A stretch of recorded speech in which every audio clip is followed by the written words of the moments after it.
Right reg, julle. Vandag wil ons het jare terug 'n hamermeel gebou vir ouens in Kuruman daar was 'n beenmeelfabriek daarso. En toe het ons vir hulle hamermeel gebou om beesbene en goeters te maal. En vervloek kry ek die tekening nie. En nou het ons, wat ek nou maar kon onthou, is Wilco mee besig en hy het dit nou vir ons geteken. So ek wil net vir julle wys hoe lyk 'n bees wat ontbeen is en dit wat oorbly dan. Ons is nou besig om hamermeelietjie te maak daarvoor wat by slagpale en sulke plekke gaan wees en waar hulle vleis verwerk om aan die bene te maal. Maar kom ek wys gou vir julle net hoe lyk die bene. Waarskuwing julle, hierdie video is nie vir vegans nie.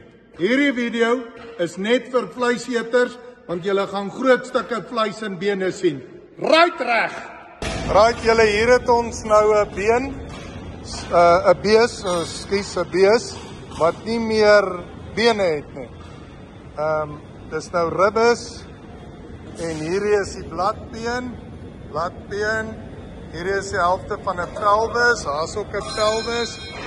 Mense het nie gedink is so groot op 'n bees se bene nie. En kyk hoe groot se ribbietjies eintlik.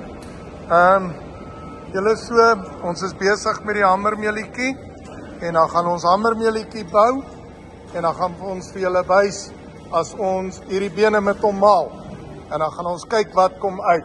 Right reg julle moet soet